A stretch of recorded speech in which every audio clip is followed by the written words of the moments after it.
Welcome, and thank you for joining this session of Innovation Institute 2021.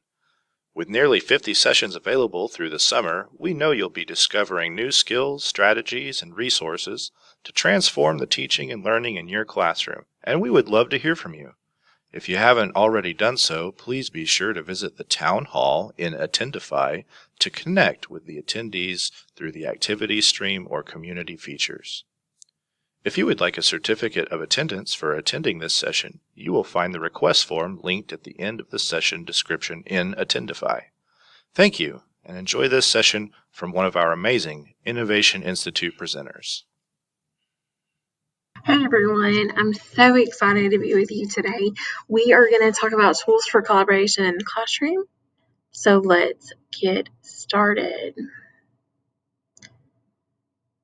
All right, I just wanted you to see my face. My name is Jessica Reed, and I'll be your lovely guide on this journey. But we are going to be talking about tools for collaboration in the classroom. So like I said, my name is Jessica Reed. I am a middle school special education teacher who teaches ELA resource and inclusion. So I do 6th through 8th grade ELA resource, and I also do one 7th grade ELA inclusion class. I have got several different labels, I guess. But one of my two favorite is I'm a Google for Education trainer and a Google innovator from the New York City cohort from 2019. If you've ever had a chance to do any type of Google training, please apply to be an innovator. It's probably the coolest thing I've ever done. And my project hopefully will be coming out next year with EduMatch called the Collaborative Prenup, which talks about collaboration in the classroom. So the way this is going to work is I'm going to be talking, but I'm also going to take away my face. I may reappear to you to kind of emphasize certain things, but I'm going to go away. Here we go. All right. What are we going to be talking about today? We're going to be talking about what's inclusion, what's collaboration, how to engage in collaboration between remote, hybrid, and in-person learning, and then what resources are available and how do you really use them in the classroom. All right, so before we do that, let's review and get down to the nitty-gritty. And how can we get to some good things? But first, let's talk about collaboration. What is that? Well, it is working together. As we increase in technology and project-based type activities, students need to be able to work together to achieve a goal. It's also important that students need to see us being able to be teachers to work together. And it really doesn't matter. All right, so, just like I was talking about, it really doesn't matter if a student receives an accommodation. Collaboration can help build those relationships and the understanding in the classroom. This is going to translate into how you work with your students and all of that kind of good stuff. So keep that in mind. All right, so what's inclusion and collaboration? They are together. A lot of times collaboration and co-teaching seem to be interchanged, and there is a difference because you could collaborate with a teacher and not go into their classroom, where co-teaching is more specific, and it is you actually going into a classroom. Either the special ed teacher comes into your classroom and works with your students or works with all of the students. One of the biggest mysteries that we tend to have with co-teaching or collaboration is that it's my kids, your kids. At the end of the day, they're all of our kids. So you really shouldn't decipher between the two, because at the end of the day, they're all one classroom. So inclusion is a classroom that has both general ed and special ed students. And what's really cool is it can either have two teachers, one sped and one general ed. The general ed is going to know that content for the class. And then the special ed teacher can offer different suggestions and things to help meet the various needs of the students. Or you may have a teacher and instructional aide in the classroom. So it really just depends. All right, co-teaching allows the students to have the two teachers in the classroom. It's a struggle because it may be one of those things that you didn't want to do. But what's cool about co-teaching is that you guys get to share the work. It does take a lot of effort in the beginning, but once you get into a groove and into a program, it makes your life a lot easier. To me, the cool thing about co-teaching is that, what if a student works better with you and vice versa? you can get the kids to work for you. And that's the important thing. Our main purpose of being in the classroom is really creating an environment where the students can learn any way, shape, or form in a positive light. So co-teaching really can offer you that. It just may take a lot of effort on both parts. All right, the biggest thing, the key to any and all type of collaboration, we all know this, it's going to be communication, especially if you've ever been in any type of relationship. We do have to be willing to talk and learn from each other to really get any type of positive learning to happen. And this also may mean, reflecting upon ourselves or even rethinking things. There is one big thing, though, that I will talk to you about. Be very careful on how you maybe approach someone on social media. A lot of times you don't want to be passive aggressive, or you don't want to be a part of that passive aggressive comment. If you and your co-teacher are having a struggle, it is best to be just upfront with one another and have those conversations. And that's something that takes a lot of time and effort, and we'll talk more about. Or if you want to check out my book, shameless plug. But it is important for you to know that if you set up those expectations early on, just like we tell our students, have those expectations early on in the classroom, then you are going to get better results. And that is the same for your co-teachers. All right, there are 5 different ways for co-teaching or collaboration in the classroom, and it's going to be one teach, one support, parallel teaching, station teaching, which is very prevalent in the elementary schools, alternative teaching, and team teaching. The most typically one that you will see is either going to be the one teach, one support, where you're going to have a teacher up at the top teaching, and you may have someone walking around, helping the kids one-on-one or even doing observations. Team teaching is what we really want, because that is an opportunity to have both teachers. When they walk in, you don't know who's who, and it just allows everyone to learn from the same two teachers. It doesn't mean that you're finishing each other's sentences. It just means that you're both on the same wavelength, which is sometimes hard to do.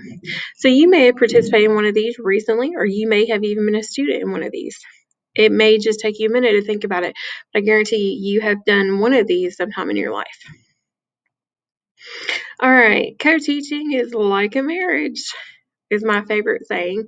A lot of times you enter in August and you want to be co-teachers, and you're told that you're going to be in this marriage, and then by December you're either happily married or you want to get divorced. True story. So it may surprise you. Co-teaching can be fun. It can be a hard time. Good times. It's one of those things that takes a lot of work and effort, but you do have to have the communication. But the end reward can be so rewarding, especially when you get students to work together and to complete things that you may not have been aware, or maybe you learn something from one another, and it just makes the classroom a much better place. Plus, you get to spend your time with someone who hopefully you develop a friendship with. But, there are going to be those days where you will want a divorce. Even if you want a divorce, remember the kids. The students know everything, and it doesn't matter if you don't think that they do notice. They don't pick up on it, especially middle schoolers and high schoolers. They're real quick to know what's wrong, and that head bobbling back and forth, and then they pick sides, and then they pit you against each other. Not a good time at all. All right, there are 6 ways to make it work. You can have rapport. You don't have to be best friends with each other, but do try to enjoy each other's company somewhat. Teaching style, both being able to identify your different teacher styles and using them to create your own style together in the classroom. Your strengths and weaknesses, discuss each other's strengths and weaknesses, and maybe even figuring out which one. Maybe you're disorganized and your co-teacher is a great organizer. Maybe that will work out together for you. All right, IEPs. It is important to talk about any of your students who may have a label, and that could be, IEPs, ELL, or 504 students. And this is really where you can figure out how to cover all of their different needs. It is important because several of these documents are legal documents, and you don't want to have to end up in court because you didn't follow what they said. You want to work together. You want to come up with a plan of action for the entire school year and create a united front and stick to it. And then you want to take risks. You want to think outside of the box and make sure that our students, they know so much at this age or just in this day and time, and you want to make sure that you are providing them authentic learning experiences to where they may be able to do certain things later on in the classroom or in life. But what about? There's always going to be that what about. You always have that one kid who's like, but what about this? All right. You may have some students who are going to be gifted. I mean, that's awesome if you do. These are the type of students that if you do have in your classroom and you want to have them collaborate, you can even have them explore topics on a deeper level rather than that inertial surface level, and it provides them different feedback and opportunities to grow and be in control of their learning, which is going to get great results. And then this is just a blanket statement. All technology can be used to increase engagement in the classroom if used meaningfully. So that means that you're not going to use the same thing over and over every day to try to get your kids to improve and engage. It's just not going to work. All right, Google Classroom. Why am I all about Google Classroom? Well, my particular school uses Google Classroom, so therefore I am all about some Google. That is our platform, but you may be Canvas or Schoology or what, Edimodo, any of those different things. So what I love about Google Classroom is that each teacher can be responsible for different activities. So maybe you and your co-teacher decide to talk and you both are going to create, each month, create 3 to 4 different activities for the students to complete. And this is the way you can do it through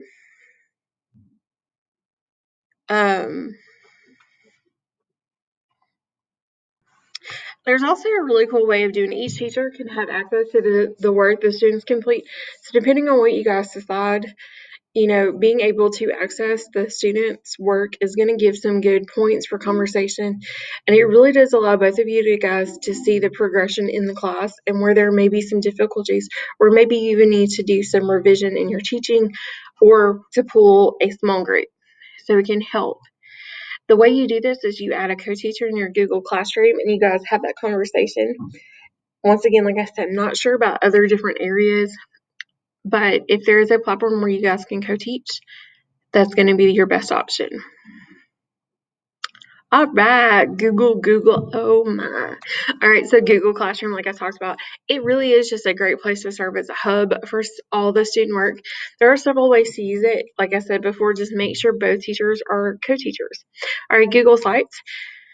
I love to use sites with students because you can have them create something that's on the web in a safe space that may eventually be a potential job skill. So anytime that we can provide the students with a real world application or incentive activity, it's going to get better results for us. So maybe you guys are doing a social studies project and you are going to publish, so you end up working some ELA standards in there. You're going to publish a website sharing different inventions that you guys have come up with. Your students remember how to build a website. So maybe 5 years from now, they become a plumber and then they in turn decide to create a Google site to show their testimonials and all those different things. They're going to remember that because they created a Google site in your classroom. So, all right, another one is going to be for Google Sites. If you don't really want to do Google Sites, you can do Wix or Weebly. Weebly, to me, takes a lot more effort and it seems to be harder, but I've done both. So Wix, it seems like it's a really cool way if we're going to do a professional type of resource to definitely check out. Once again, I prefer Google Sites. It's just easy to manage and easy to do, and it's free. All right, Google Calendar. This is great for if you want to have all types of organization. I'm one. I have different agendas on one on my iPad, one on my phone. I have a paper agenda. I have a paper calendar on my my bulletin board. I just try to keep up with the dates as much as I can. Doesn't mean it always works. But Google Calendar can be great for collaboration because that means that all the things can be in one place and all the dates can be. Now, what's cool about Google is that you guys could actually work together. And once you put something in the calendar, maybe you have, or in the classroom, maybe you have a different project that you want to assign and you give a due date, or maybe you can break it down into different due dates. It's going to show up on the kids' Google Calendar. So, very cool. I will say though that if you're going to put things in the calendar, you may want to do it on a laptop or a tablet rather than your phone. It may make it a little harder, just whatever you want to do. Also, if you're a special ed teacher and you do IEPs, it's really cool to do a Google Calendar, especially if you're doing more and more virtual meetings. You can provide the Zoom link or the Google Meet link in that. option. All right, there are some other websites to consider when it comes to calendar, such as Cozy, Outlook, or Calendly. Cozy seems to be really great if you have a group of people that want to share a calendar.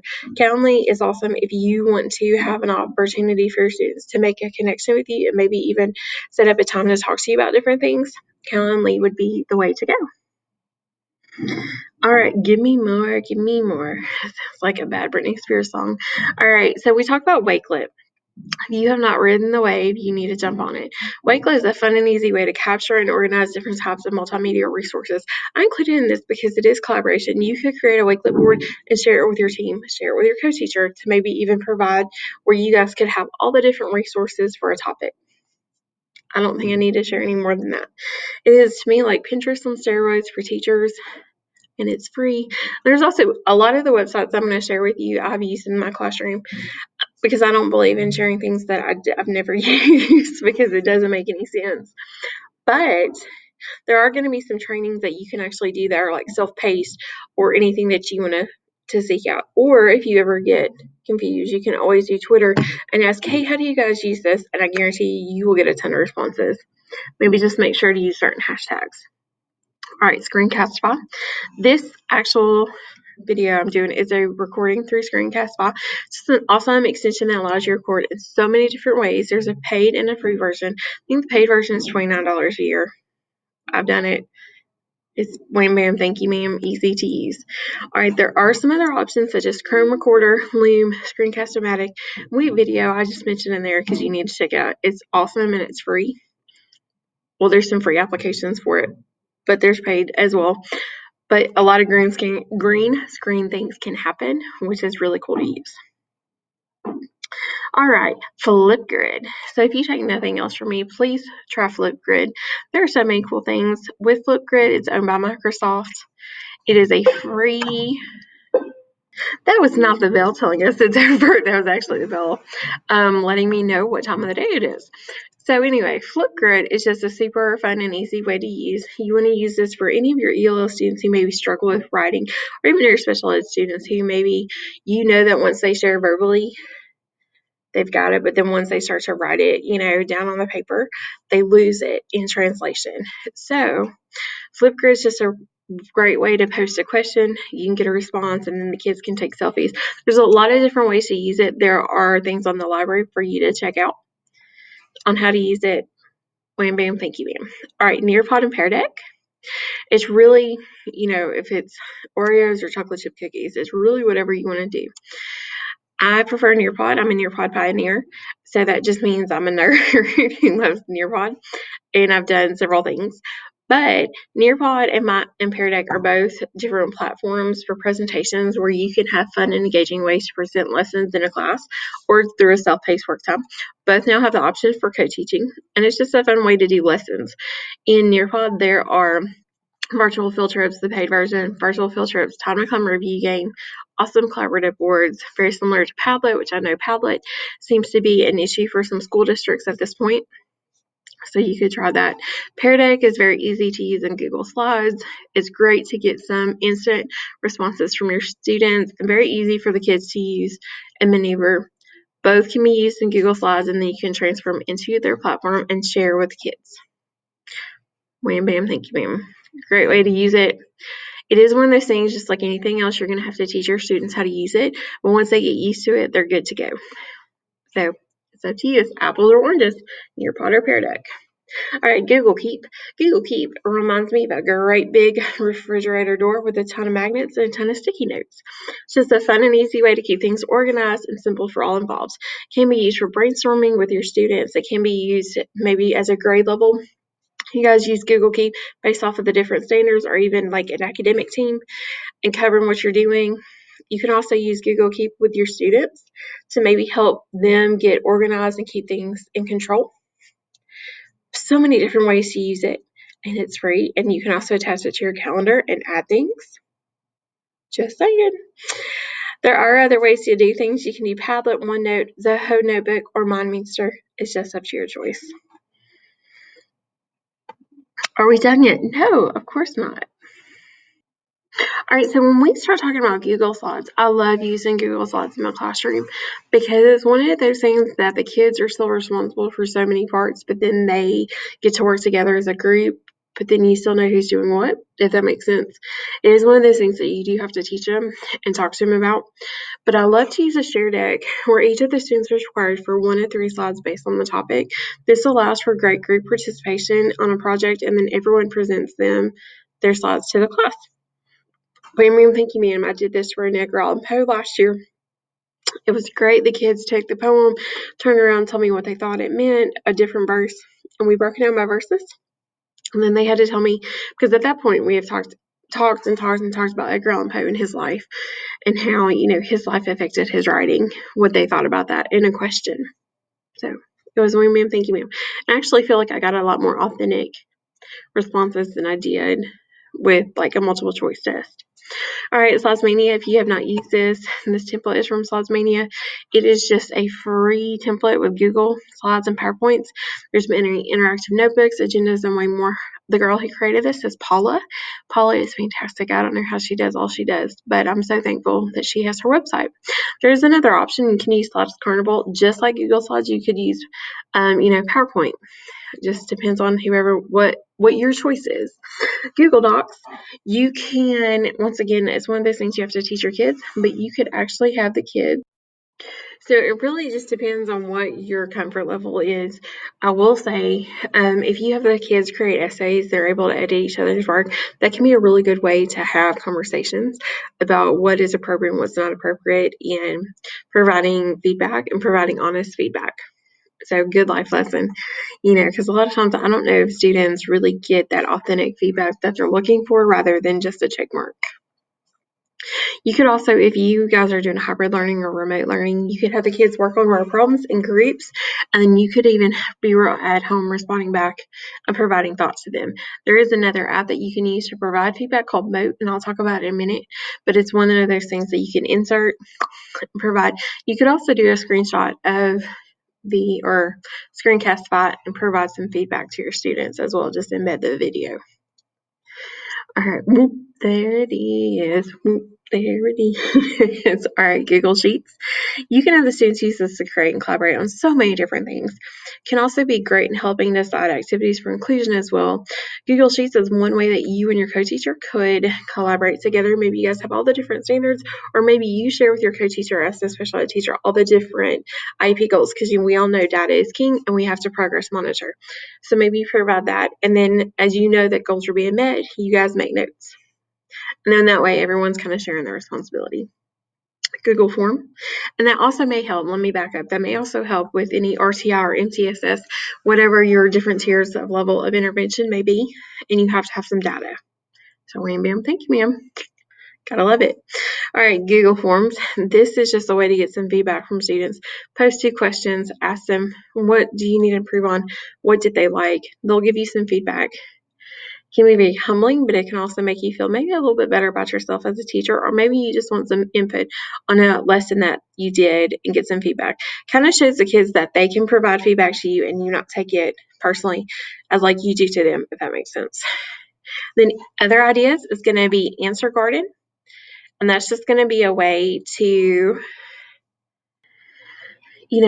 ma'am, thank you, ma'am, easy to go. Answer Garden, I've never really used it except like once, and I didn't have really good luck with it. But I do believe this one would be really good when you're actually doing a presentation or maybe to your kids and you want some instant feedback from them. YouTube, I put this in there because I feel like YouTube is a great tool for our students, whether or not they post videos or they're looking for videos within an appropriate context, that you can get so many cool things. There's so many different resources on YouTube, or even maybe you want to know how to do something. There you go. I would definitely use YouTube as in appropriate ways in your classroom if you can. All right, here are just some really fun ones. You've got Edpuzzle. I love how the kids can't skip past the questions, and so they are forced to watch something, answer, and you get feedback. You get answers to see what they're doing. Canva, you can actually submit your information, make it get a Canva educator's account, and get a lot more free things to do with it. It does take a little bit of time, but it's great. You can also use Canva to create some awesome projects. It's kind of like, to me, Procreate on the iPad, but a little bit easier to use. So just up to you. Google Jamboard. If you're not on Twitter, you need to be. Twitter is a great place to get a PLN, your professional learning network. It's also a way to get to know people. So one really cool resource at Google Jamboard is going to be Kim Matina, the tech lady. She is from New Jersey, and she has one book out with Alice Keeler, and I believe she's coming out with another book about Google Jamboard with Alice Keeler. She also has her own YouTube show called The Tech Lady. You definitely need to check her out. I love listening to her, and I love watching her, and she's got so many cool things to do. All right, feet.colorado.edu. I just put this in there because I thought if you have any visual learners, this is really cool for science and math simulations, and it's free. Speech therapy ideas. If you have any pre-K through third or even middle schoolers who maybe struggle with some articulation skills or decoding or any type of phonics, this is going to be a great one to use. And just like you see, if you click on it, it's going to provide you with the actual website. So once you get my website, you should be able to do it. Twitch, this is just game playing and streaming. I just thought it was something cool for you to check out. All right, Blooket. Okay, if you haven't gotten on the Blooket train, you might want to. I do love Blooket a lot better than Kahoot or GymKit. Kahoot to me is very primary. GymKit, a lot of kids enjoy it, especially during Halloween, because there is a zombies versus humans game. And if you don't know what either one of these are, it's just a different way to get the kids to review. It's kind of like quizzes or Quizlet, where the kids can review things, but in like a fun game format.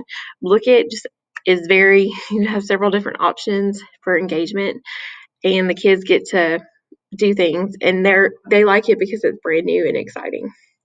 All right, Moat is the one that I was talking about. You click on it. It's really cool. It's a Chrome extension, so you would just go to your Chrome extension browser or web store and add it. And if you look on any of my things, this is the Teach Tech, or I'm sorry, any of my breakout, like right here, I could give a verbal information if I'm not able to write my answer. So that's kind of cool. And I believe you get the first so many seconds up to free, maybe first 5 minutes. So you could have your students use this as well. I just thought I'd share that with you because it has been a game changer for some, and especially for students with disabilities. Anything that you can use that doesn't require writing, you may get a better response out of. All right, here are just some other ideas. So you've got podcasting for students. Maybe you and your co-teacher decided that you want your kids not to write a book report, but come up with a podcast idea. So then they have to create a script, come up with resources, and then they actually have to podcast. Podcasting is something that is the wave of the future. A lot of people have podcasts, and we get a lot of our information. I know personally, I listen to podcasts all the time. Currently listening to one about anti-MLMs and Heather McDonald, or even Dateline. It passes my time when I'm in my car. So very, very easy to do, very easy and fun to create. You can use Anchor. There's other websites that you can do. You can also have your students create an app, which may take some time and may take several steps, but it's going to take collaboration because it makes a lot of effort.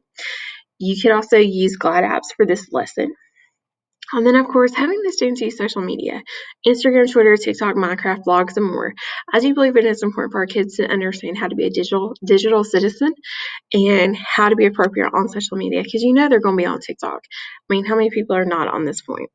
I mean, I have a TikTok, but I don't use it. I mean, I just watch it. I don't create content.